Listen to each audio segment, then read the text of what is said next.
Bueno, pues aquí estamos un martes más en Creo, por eso hablo con Rafael Morillo y hoy vamos a empezar ya a hablar de cosas más nuestras de aquí de Lora, porque dentro de nada, dentro de 3 semanas, pues tendremos a la Virgen por las calles de Lora otro año más, por 3er año consecutivo, y este año también pues será la ida de la Virgen. Buenas tardes, Rafael, que te veo ahí muy interesado. Buenas tardes. ¿Qué tal? Pues nada, aquí mirando. Repasando. De lo que voy a hablar. Muy bien. De lo que voy a hablar. Y vamos a ir ya lo he dicho antes en el avance, vamos a ir ya calentando motores, Rafael, para lo que nos espera ya mismo. Ya mismo tenemos aquí la novena y la salida de la Virgen por Lora, un año más. La novena, y el día 8 por la tarde la procesión de la Virgen por las calles del pueblo.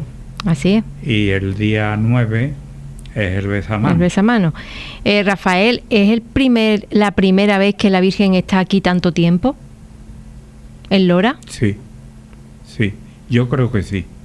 Porque ha habido periodos de tiempo en que la Virgen ha estado meses, incluso días. Sí. Porque se remediaba la situación y volvía la Virgen a la ermita. Pero tanto tiempo como ahora yo no recuerdo, ni consta en lo que yo he leído, de que haya estado tanto tiempo la Virgen aquí en Lora. A mí particularmente me gusta que esté aquí. Sí. Me gusta que esté aquí porque está en su capilla y con mucha facilidad yo puedo ir a visitarla. Además tú vives cerquita. Pero también comprendo lo que otros loreños, lo que otros cetefillanos, mejor dicho, pues dicen que la Virgen tiene que estar en su casa, que es la ermita. Y allí es donde la vamos a llevar el día 12 de octubre. Así es. Una fecha muy bonita, el Día de la Hispanidad. Yo te iba a preguntar la semana pasada, ¿te gusta el día que se ha escogido para llevársela? Sí, porque es la vocación de otras imágenes de la Virgen. Es un tiempo en el que no hace o puede que no haga ni frío ni calor, ni llueva, que de todo ha pasado en la ida y venida. Y bueno, la Virgen seguramente saldrá como en años anteriores, o en épocas anteriores, a las 8 de la mañana. Saldrá en procesión e irá descubierta hasta la Cruz de San José.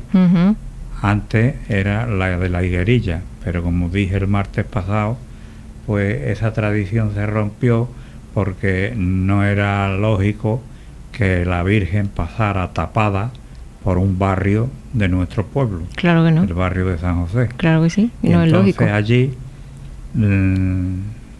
de ello hablaremos a continuación, la familia Martínez son los encargados de tapar a la Virgen. Y eso ya va tapada, todo el camino.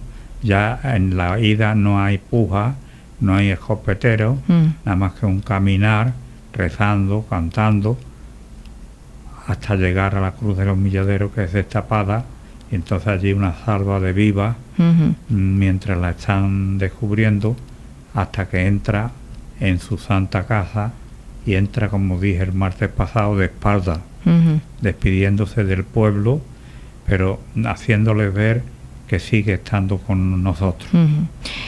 Y eso fue precisamente la pregunta que se nos quedó la semana pasada, que era sobre la familia que la tapa y la destapa también, o solo la tapa. La tapa y la destapa. Y la destapa, que es la familia Martínez. La familia Martínez.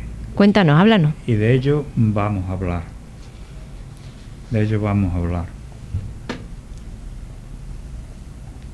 Generación de los Martínez, los que destapan y tapan a la Virgen. Según don José Montoto, una entrevista con don Juan Martínez Martín nos permite dar algunos detalles referentes al privilegio que se vinculó en su familia. El primero de sus antecesores que realizó este servicio a la Virgen, cree él que fue su abuelo don Juan Martínez Rodríguez, natural y vecino de Lora del Río, de profesión escribiente. Este dato nos hace pensar que fue oficial de la notaría de don Pedro Lopera. El artículo 24 de las Constituciones, que regulan las idas y venidas de la Virgen, dice que llegada la imagen al lugar tradicional, el señor, fíjate bien de dónde viene esto, el señor cura párroco o el sacerdote designado por él mismo, porque puede que el párroco fuera un hombre mayor y el subirse a coger la Virgen entraña peligro de caerse. No llegará al suelo porque hay mucha gente alrededor, claro. Y no llegará al suelo, pero delegaba en un sacerdote más joven. Si este sacerdote no estuviera en Lora, el sacerdote joven, pues eran los hermanos, que ya he recordado que los hermanos de la hermandad eran los señores, y eran muy poquitos.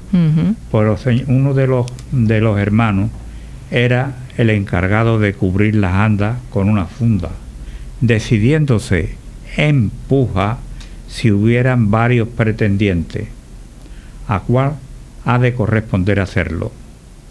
Hermanos mayores, el pueblo convidado de piedra. El pueblo no entraba en tapar ni destapar a la Virgen. A la Virgen. Eran los hermanos. Sí. Es más, una tradición muy antigua, el día de su santo, el día de la Natividad, el 8 de septiembre, los que tenían el privilegio de levantar a la Virgen eran los hermanos mayores. Después que ellos la soltaban, entonces entraba el pueblo. Cosa que se ha superado. Y sabemos que a las 8 de la mañana se abren las puertas de la ermita y entra una oleada de gente joven tremenda corriendo a ponerse debajo de la Virgen. Rafael, ya desaparece el privilegio de que sean los hermanos. Eso te iba yo a comentar, que fueron unos comienzos muy elitistas, ¿no? Sí. La hermandad de la Virgen era muy elitista. Don Diego Lopera hilaba muy fino en la admisión de un nuevo hermano, de que fuera de familia noble, de que tuviera cierta cultura, de que tuviera ciertos bienes. Porque la Virgen, ¿de quién era entonces? La Virgen es del pueblo. Pero en un principio, ¿era de una familia o era de un Virgen, grupo de personas? La Virgen, eso lo hablaré en otro programa. En otra charla. Vale. Pero te anticipo que la Virgen era titular de Setefilla, del poblado de Setefilla. Sí. Que tenía ese poblado estaba en principio en choza. Luego, después de un fuego, se edificaron las casas de plano rectangular, de adobe, de piedra, y tenía su iglesia y tenía su Virgen. O sea, que de Lora no. De Lora no. Sí fue declarada patrona litúrgicamente en 1987, cuando el sacerdote e historiador don Juan Manuel Lozano Medina fue el que consiguió de Roma, porque era un hombre que tenía mucha mano, había estado mucho tiempo en Roma, tenía mucha mano en el Vaticano, y consiguió, y nos dijo, a los que éramos entonces de la Junta, nos dijo: más importante que la coronación, que ya lo es, más importante es la declaración del patronato litúrgico. O sea, que la Iglesia reconociera como patrona de Lora del Río a la Virgen de Setefilla. Y entonces se le declaró, fue en 1987. Pues bien, don Pedro Lopera, de que nos hablan en un principio, cuyo nombre en las listas de hermanos de 1833, 1844, 1848 y 1869, se había de vincular el honor de cubrir y descubrir a la Virgen en idas y venidas. ¿Por qué? ¿Por qué este don Diego Lopera? Puede que la repetición, que el hecho de haber pujado en varias ocasiones para acoger a la Virgen, pues por rutina nadie le compitiese, y este originariamente no lo era, según don José Montoto. Pero ¿por qué esta prerrogativa de Pedro Lopera pasó a Diego Martínez?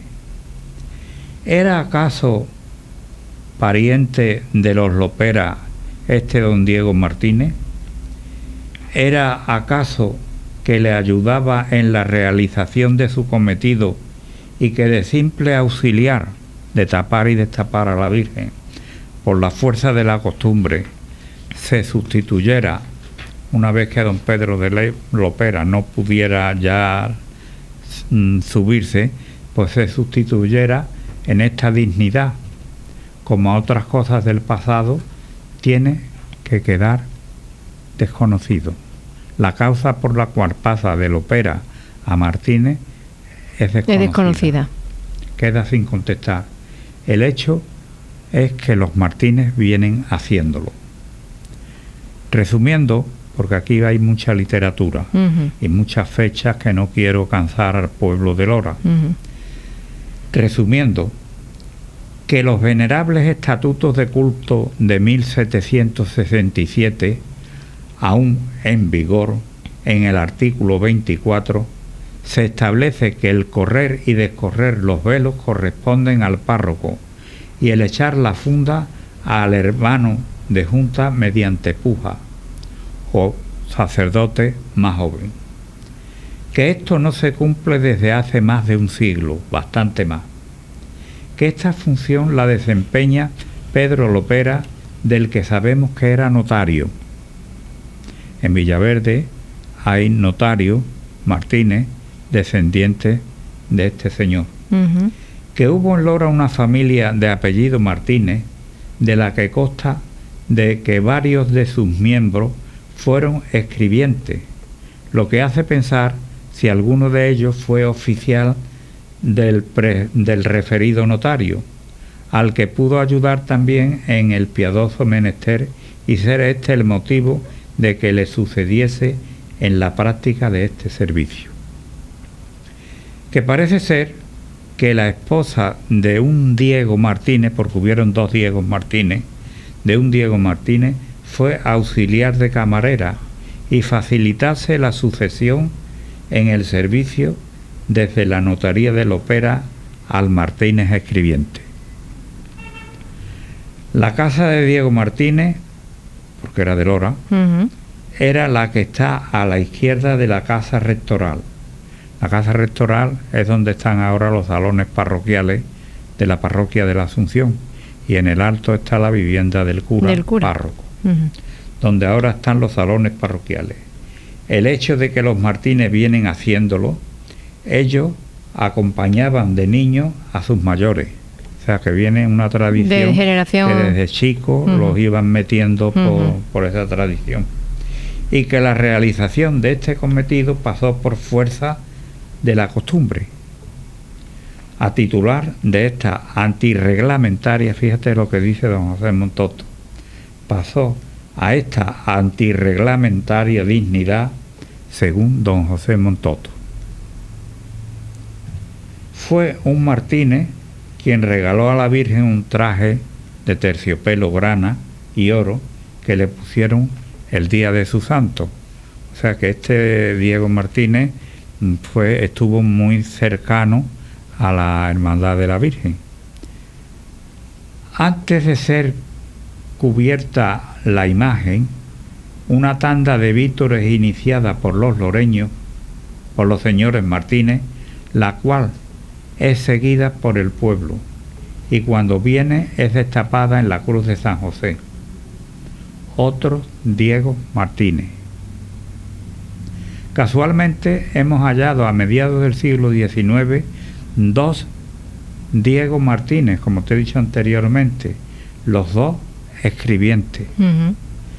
Todos los hasta ahora citados parecen ser descendientes de un Diego Martínez que a mediados del siglo XVIII casó con doña Catalina Carballo del Pozo y Almanza. En la revista de Setefilla, que la he leído entera, porque me llegó anteayer, pues no existe, es curioso, y yo no quiero denunciar nada, pero es curioso que en la revista de Setefilla no existe ningún renglón sobre la Virgen de Setefilla escrito por un Martínez. O sea que los Martínez aparecen, posiblemente, hay quien dice que los ha visto algunos el día de la Natividad en la procesión, pero que no se identifican con el culto a la Virgen de Setefilla, que no están muy cercanos, pero que ese privilegio lo quieren mantener ellos. Porque ni siquiera viven aquí en Lora. Ni siquiera viven en Lora, viven en Villaverde. Ajá. En Villaverde. Y vienen el día que tapan y destapan a la Virgen, que la traemos o la llevamos. Entonces cuando aparecen... Pero después ellos no están muy involucrados en lo que es todo el rito de lo que conlleva la Virgen. Pues lo que a mí me extraña y me sorprende, aunque no lo critico, sí, es que el pueblo de Lora, la cantidad de muchachos que hay cogiendo a la Virgen en todo el camino, que no hayan dado el paso de decir, bueno, ¿y por qué esta tradición que queda ya antigua, obsoleta? Porque las tradiciones también se pueden cambiar. Claro que sí. Pues, ¿por qué no alguien de Lora se haga cargo de tapar o destapar a la Virgen? Es un problema, porque el pueblo de Lora querría ser... Cada uno, claro. Cada uno taparla o destaparla. Es un problema.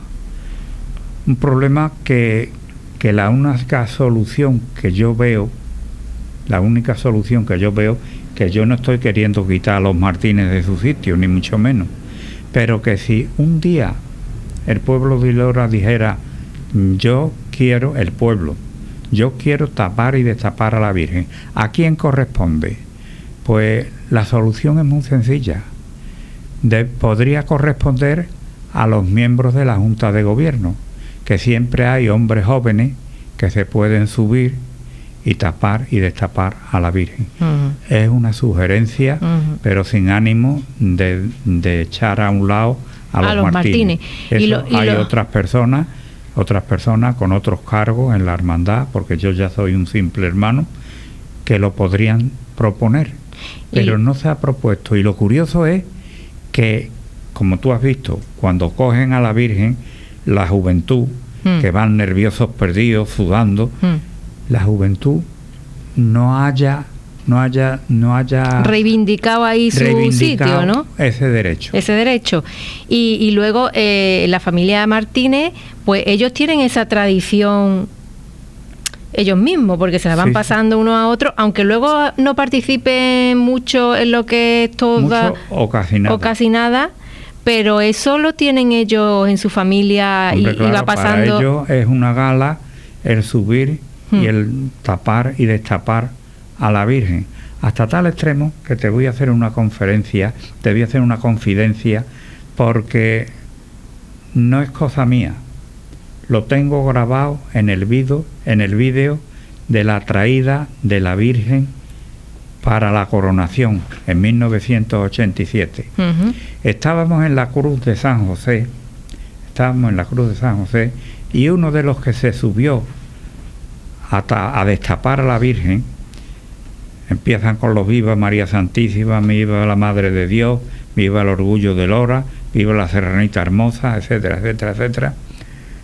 Pues uno de los que se subió se le escapó, que lo tengo grabado en CD. En lo que teníamos entonces, en los medios que teníamos entonces. Vale.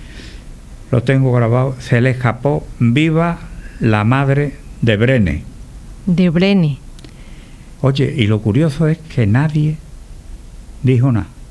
Sería que estarían tan ensimismados en el fragor de cogerla, de sacarla. Nadie dijo nada. Y por supuesto aquel hombre se le escapó de una manera accidental, estaría nervioso, estaría despreocupado, porque la Virgen es la misma en Lora, que en Brene, que en Villaverde. Pero estábamos en Lora. Claro. Estábamos en la Cruz de San José. Estábamos destapando a la Virgen.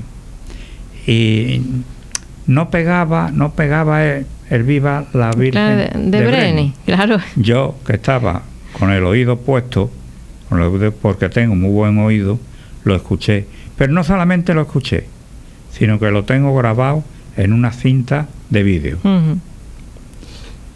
Esa es la tradición de los Martínez. Ahora, ¿qué tiempo tenemos? Nos quedan como 4 minutos. 4 minutos. Empezaré, porque no voy a poder terminar, por los gremios. Sí. Los gremios. El nacimiento de los gremios, en lo que al culto de la Virgen se refiere, fue un fenómeno lógico y natural. Los gremios existían desde antes en el aspecto profesional y laboral. En los pueblos no había sino 2 clases: los que pertenecían al estado noble y los que pertenecían al estado popular. Los unos eran privilegiados y los otros eran trabajadores. Pecheros, dice aquí. 2 clases separadas por completo.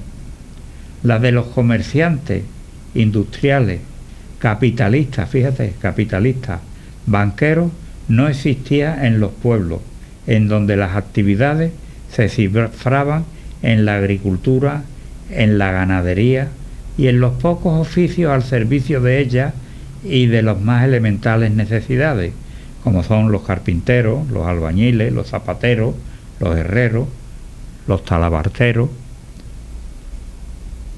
y los latoneros. Entronizada la Virgen en todos los corazones de la gente de Lora, fíjate, entronizada la Virgen en todos los corazones de la gente de Lora, todos eran a emplearse a su servicio.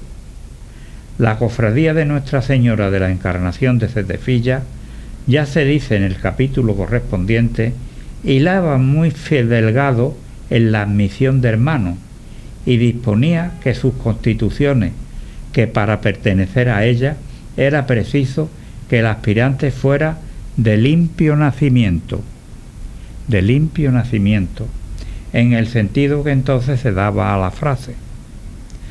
Por ello, el pueblo de los oficios manuales y el pueblo agricultor se encontraba excluido, y por ello surgió de un modo natural el agruparse en 2 amplios sectores. Si los señores daban culto a la Virgen, los campesinos, los agricultores, no habían de ser menos. Y si el sector del campo honraba a la señora, los oficiales de los distintos oficios, los oficiales no podían quedarse tampoco atrás. Y así surgieron los 2 gremios tan ilustres en la historia de la villa de Lora, el gremio de artesanos y el gremio de agricultores. Su antigüedad es grande, aparte de los muchos perdidos y de los que no queda memoria. Sabemos de vítores, ya hablaremos otro día de los vítores, son los cuadros que hacen en la función que hace cada gremio, sí. Regalan un cuadro con el nombre de los que lo componen. Pues